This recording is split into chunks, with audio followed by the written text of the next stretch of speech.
We have a new sponsor and an old friend joining Envy Pillow here, Sierra Sil. With 2 rare patents and a money-back guarantee, Sierra Sil, available at Shoppers Drug Mart, London Drugs and Health Food stores, is the natural mineral joint pain remedy you need. Go to sierrasil.com, SIERRASIL.com, and use the code GF for 10% off.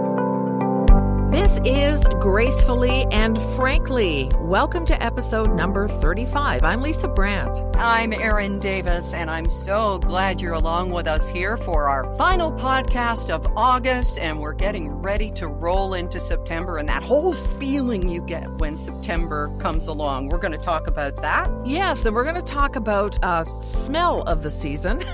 It's a smell, it's a taste, it's something that makes some people run away and others run to their favorite coffee shop. Pumpkin spice. It's everywhere, it's everywhere. It's almost bait for media people to fill some time. We'll explain, because we are media people, aren't we? Well, yeah, I think podcast is a medium, absolutely. Going to also discuss a little something that I discovered, and it's like a light went on in my head. Destination addiction. Kind of along the lines of be here now, but you always want to be somewhere else, or you want to be shopping for the next thing, or what it is, filling that hole. And we're going to talk about that. Oh, that's a bad segue into colonoscopies. Oh, God. Oh, well, okay. Well, then let's just talk also a little bit about artificial intelligence, and maybe a good place for it. While someone like me and perhaps like you, Erin, are actually being affected by it in a negative way right now, there are positive uses for artificial intelligence, and they've got nothing to do with your colonoscopy. Yeah, that's right. Or the radio people that we referenced earlier. Right. Oh, my goodness. Nothing artificial in an Envy pillow. And I do mean that. Good for the planet, good for your health, great for your skin. And you're finding this out. Is it okay if I mention the rosacea thing? Because I have dealt with that as well. Have you? I was really surprised when the dermatologist said I had rosacea, because I went in actually for a little cyst, and she said I had rosacea. And now I know from the women at Envy Pillow that the way the pillow supports your head, your skin isn't getting rubbed into the pillow. It's really good because all the rejuvenation of your skin and healing itself happens overnight when you sleep. So you want it to not be stuffed with feathers or or having your cheek squished into half of it or whatever. And with rosacea being on the cheek, it's very important. So I was really happy to know that sleeping with an Envy pillow will let this medication work a little bit better, getting rid of this rosacea. You know, when you get a little older and you buy the better skin products that cost more, you don't want it all coming off on your pillowcase either. So right. It's really handy with this V, this gentle V in the Envy pillow. Find out more at Envy, ENVY. Pillow.com. You can get a discount on anything you want to buy by using the GF code, and it'll give you 10% off. So thanks for visiting. Thanks for listening. And Envy, thank you for being here with us. Yay. And thank you for being here with us. Let's go.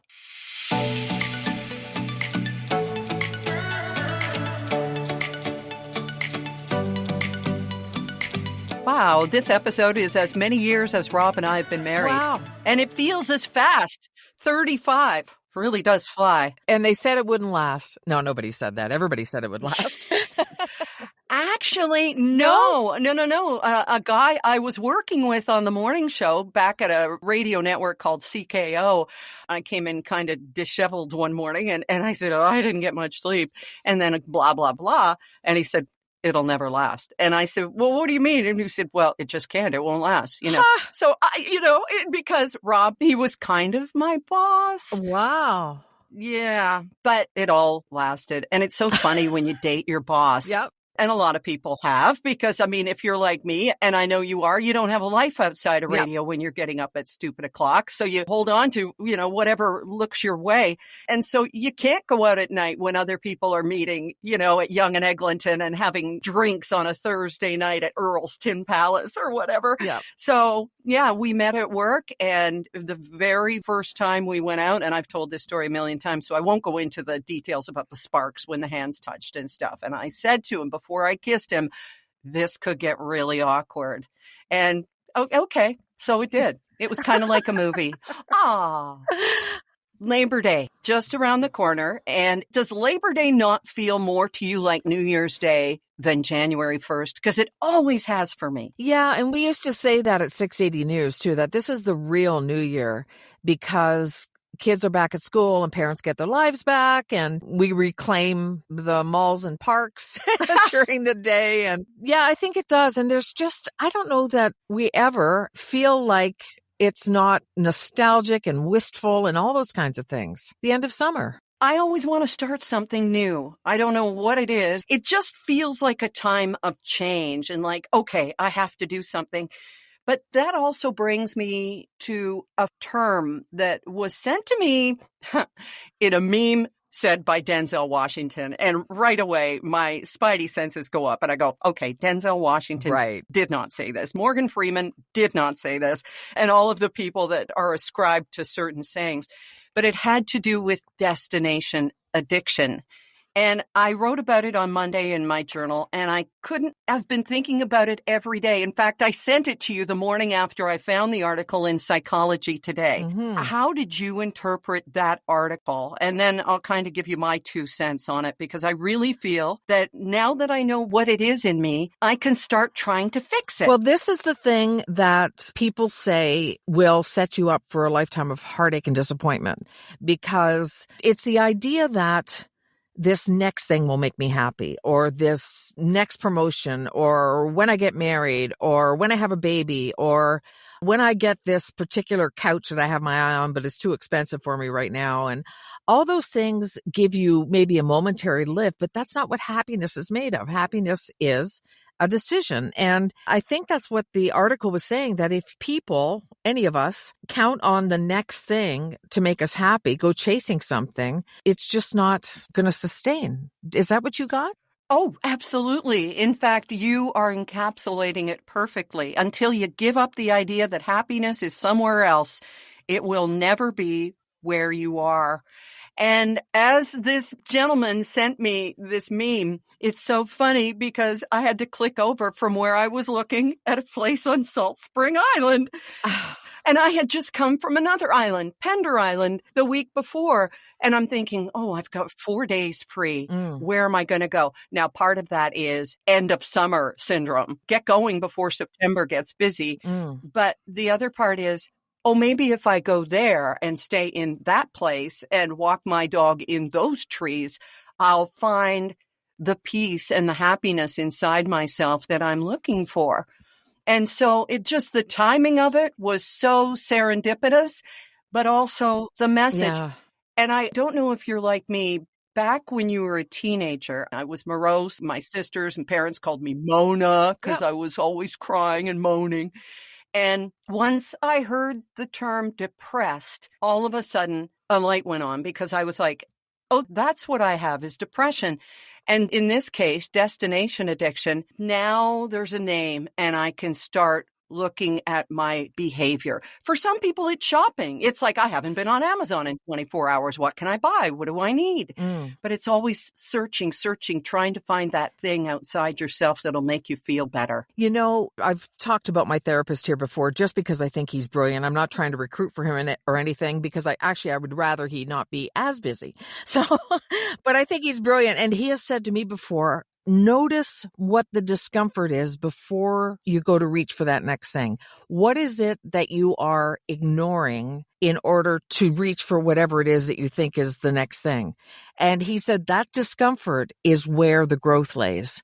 And it's true. You know, I remember years and years ago listening to Dr. Joy Brown. I don't know if you remember her. I do. She was my favorite. Everybody else was listening to Dr. Laura, and I like Dr. Joy because she was a little bit gentler. And she used to always say that people run toward happiness and run away from discomfort. And there's nothing unpredictable about that. That makes perfect sense.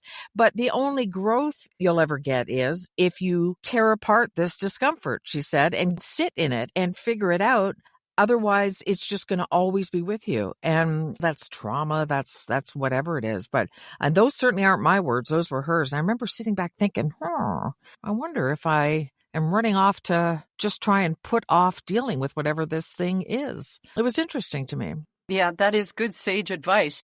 She still hasn't given me the name or the phone number or the email address of her shrink. So I thought we were close, Lisa, but you got to have your own stuff. And what if you're talking about me to him, right? That would be awkward. Believe me, I got enough of my own crap to unload on him. I don't need to be bringing other people's around. All right. But isn't that the ultimate ego where I think, oh, she must be talking about me? No. I promise you I am not. Okay, but I'm sure I've come up in somebody's therapy sessions over the years. I know I would have Lauren's eventually. I always told her, there will be money set aside for your therapy, sweetheart. Don't worry about it. Let's just put on a smile and do this. And I think that's just good parenting because no parent's perfect. So there you go. Thank you.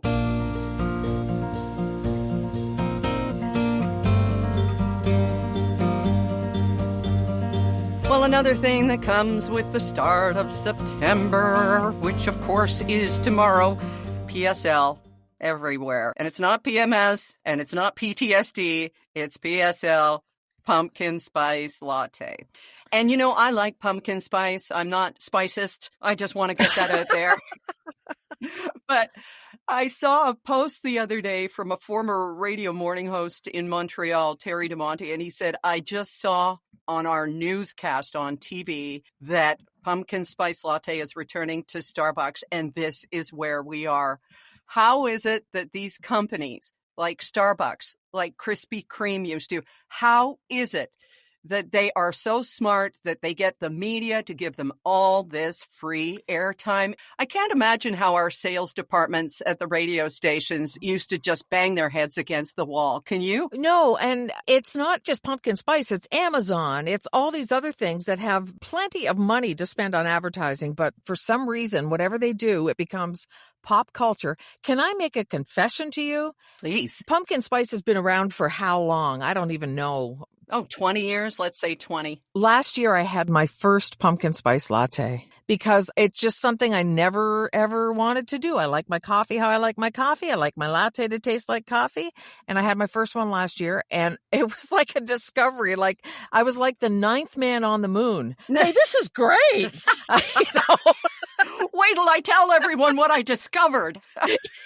Exactly. But I have to admit, it is pretty darn good. And there must be a market for it. Just like starting Christmas early and putting out the Halloween candy at the end of July, some sort of market research must show that it's worth annoying those of us who may not be totally into it because there are enough people who are into it. Don't you think? Oh, absolutely. And that is another thread of the conversation is, of course, Costco and Michael's have their Christmas stuff coming out because this is when some people want to get ready. If you're looking for Christmas decorations at Costco in December, you're about 3 months too late. And Michael's, of course, or any of the craft stores, we're not tied in with anybody, God knows, except Envy Pillow. Yeah, get your Christmas Envy Pillow now before the rush. If you're going to have visions of sugar plums, do it now.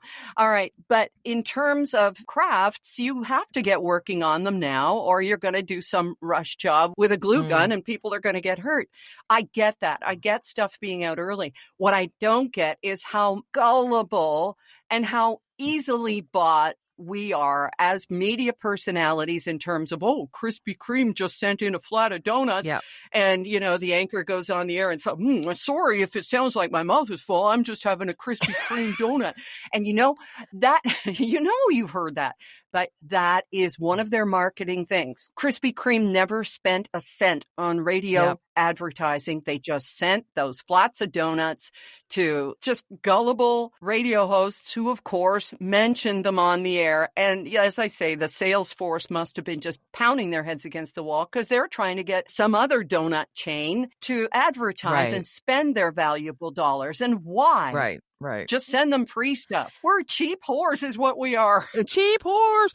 I'm an expensive whore, but what we're saying. We used to have a rule that we couldn't do anything on the air at one station I was at, no matter what was sent to us. And I remember saying to a woman one time, she showed up with all this product and I said, this isn't going to get you anything. Mm-hmm. It's not going to get you a mention on the air. And it just felt like she was just putting out all this stuff, and most people would just take it. But she didn't seem to care that there would be no tangible result. I know who you're talking about. She would bring this whole deli spread. Yes. Because she wanted promotion for her Christmas market. That's exactly who I'm talking about.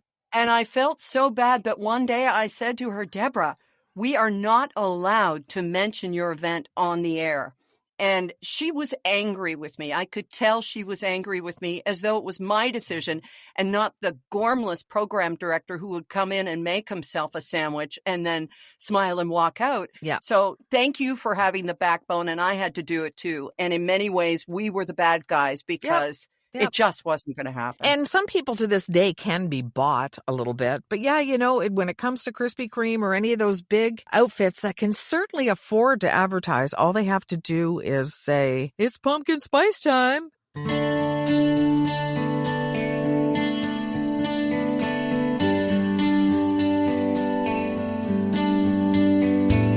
So last week, I made a reference to a pair of pants that you don't have. And we were talking about dressing appropriately for your age. Look for episode 34. It had a lot in it. And it was juicy sweatpants. And you said, I've never had those. But logos are another way in which we are advertising for somebody else when we wear their name. I guess, I don't know, it's a status thing. Is it a statement? What is it, Lisa? Well, I don't know. Is it a status thing if you've got Kirkland brand on your hat? I'm not sure. So a guy I know just bought a 2-pack of hats, and Blair, I'm not criticizing you. It's totally your thing. But he bought a 2-pack of Kirkland hats and he was showing them off on social media. And I'm like, okay, so you go there and you shop, you buy their hats, and then you walk around advertising them for free. Like, there's no way Costco is operating at a deficit. They are making money from you. This is not a charity. So I didn't understand. Like, I mean, maybe he's just that big of a fan. Whatever, more power to you. But unless Tommy Hilfiger starts sending me a few Benjamins, I'm not going to be wearing his name across my chest. It's just not going to happen. I do hear exactly what you're saying with the Kirkland hats. I don't get that either. I just don't. I mean, maybe his statement is, I'm just a guy who isn't wearing... Nope, I don't get it. I'm trying and I don't get it. Believe me, we love Kirkland products, and I'm not going to tell you which ones because they're not a sponsor. So there. But I just don't see it wearing that brand. Now, with some people, whatever label matters to people. Remember the Lacoste alligator and all of that ridiculous stuff, which is still out there. Even you can find a Pierre Cardin if you dig deep enough. But that was to say, oh, look, I spent too much on a shirt or a purse or whatever. Not too much. I shouldn't say that. There are people who specifically want to buy things because it makes them feel good. And that's, I guess, what you should do. But I don't get advertising for other people. You know what my problem is with something like a Louis Vuitton purse that costs as much as our first car did? And I'm not judging anyone who has one. My problem is people are going to look at it and go, oh, yeah, that's a knockoff, and then keep going. Right. Unless you get close enough to look at the stitching or the things that make it different from all of the other knockoffs out there, then why? And Gucci addressed this in the movie with Lady Gaga. And I know it's Gaga, I'm just kidding. Is that someone was incensed that there were so many Gucci knockoffs. And basically the idea was, no, if they want to, let them, because it just means that they're aspiring to our brand. And that's, I guess, one way of looking at it. But would you ever? I read an article not long ago about knockoffs getting so good that they're difficult to distinguish from the real thing now. It's like AI knockoffs because they're just able to replicate them to such a degree. I will tell you that years and years and years and years ago, Betty Harrison, who was an editor at 680 News, you know Betty, and her daughter and I went to New York for the weekend, and we went to Canal Street to see what they had in knockoffs because it was something we'd read about and we'd never been. They put us in a little van, which could have driven away and murdered us at any time. It sounds like a Law and Order, Lisa. Yep. It was full of knockoff purses, and we looked around and it's like, there's nothing we really want here. The people were kind of nice. So then they all had walkie-talkies. They were coordinating because police were watching them. And then they took us into a basement where we couldn't have even found our way out on our own. And it's absolutely crazy how intricate and sophisticated this little business is. But I did buy a fake Guess purse, but only because I don't really care. Designer brands for me for purses, I know a lot of women collect them and they love them, and that's great, but it's really not my thing. So I didn't really care that it was a knockoff. And I don't know, maybe everybody was pointing and laughing. Well, I was, because it only had the one S in Guess. So, yeah. I didn't check close enough. You see, that reminds me of our dear friend Michelle Butterly, who hosts middays at CHFI. Her late mom, Bridget, was this sweet little Irish woman and couldn't have been more different. Michelle is so kind of in your face and all there, and Bridget was sweet and retiring and Irish. And Michelle had on this belt that had a G on it, and her mother said, "What's the G stand for?" And Michelle goes, "Guess." "Well, what's the G stand for?" And this just went on and on. Poor sweet Bridget. I think eventually she got it. She guessed right. You mentioned AI knockoffs, and the more we talk about artificial intelligence, the more it seems to be in our faces, in good ways as well as bad. And I know you and I have a grudge against it.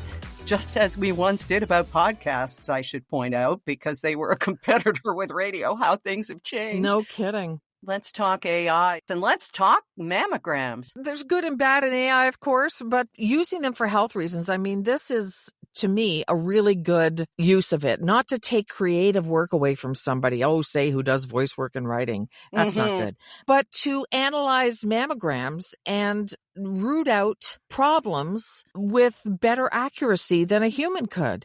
How incredible is that? I think it's fantastic, and especially with our healthcare systems and nurses and technologists being overworked and understaffed and all of the things that we're facing, if you can simply put a mammogram into, a computer and have AI point out any anomalies, I think that that's fantastic. It is, and that's probably where we should be putting our efforts as a society into stuff like that, rather than saying, this person used to write articles, now we'll get AI to do it, which the AI that they're talking about, ChatGPT, is really just plagiarizing from elsewhere. It's not thinking. Yeah. So in our healthcare system, helping people live better longer seems to me a pretty good goal right now. So there's that. And I mean, how often do you get a mammogram? I've had them every year for a while, and they just told me last year that I only have to come every 2 years now.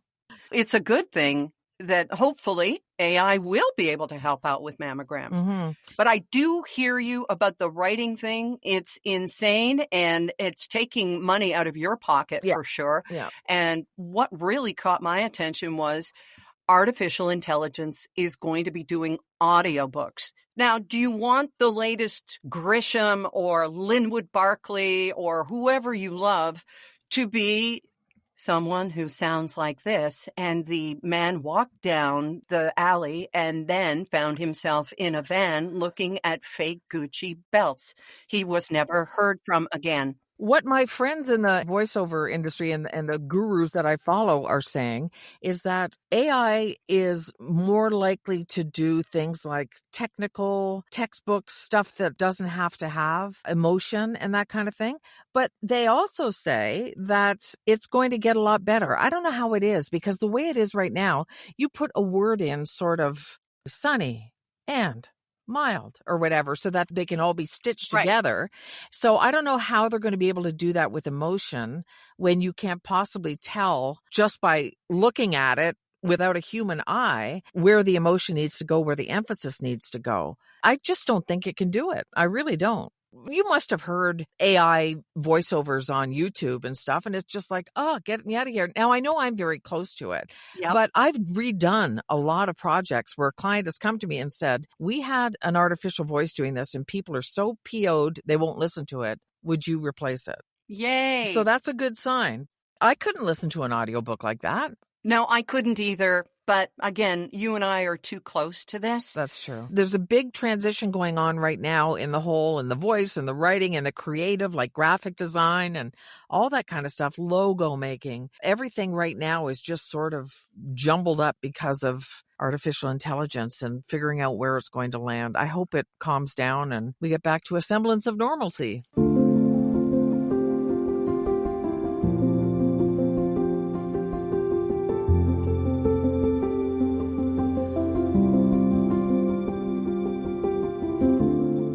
So I've got a colonoscopy to look forward to in September. You're going to Italy. I'd rather be in your shoes, but I had a colonoscopy this year, so I've already, I've paid my dues. I love the concept of what Steve Martin used to talk about, that these Hollywood funny men would get together and play cards the night of their preparation. And so they were all going through the same thing and still drinking the same vile stuff. Damn it, Lisa, we're in the 21st century. Why isn't there something better than what we have to go through? Here I'm going to be Miss Mary Sunshine, but from the first time I had one to the prep you have now, it is a world of difference. I think it's not that bad. It's not great. It's not fun, but what are you going to do? You got to clean yourself out somehow. Okay. Yeah. You're literally blowing sunshine up our skirts. Thank you so much. Pretty much. I appreciate it. You're very welcome.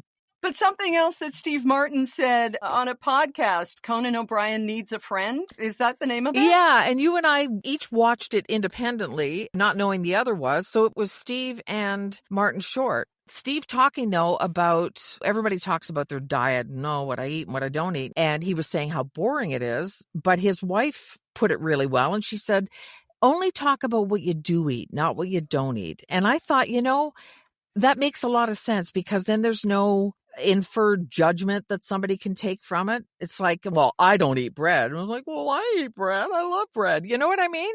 Or vegan, or any of the, I'm a pescatarian. Pescatarian. Okay, how many times do you have to go to church for that one?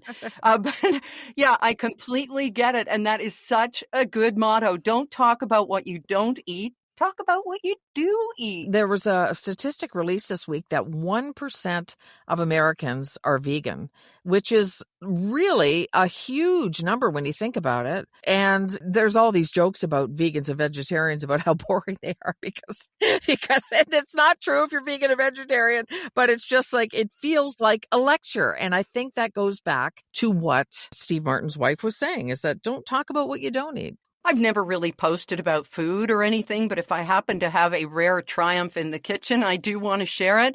But then I think, what if it's meat and Jan Arden sees it? I don't want Jan Arden, who is a very vocal vegan and animal lover, but not to eat them. I don't want her to be disappointed in me. I mean, that's silly. You know what? As long as you're not eating a horse, I think you'll be okay with Jan Arden, because that's her thing, right? Trying to stop that horrific horse export market for food.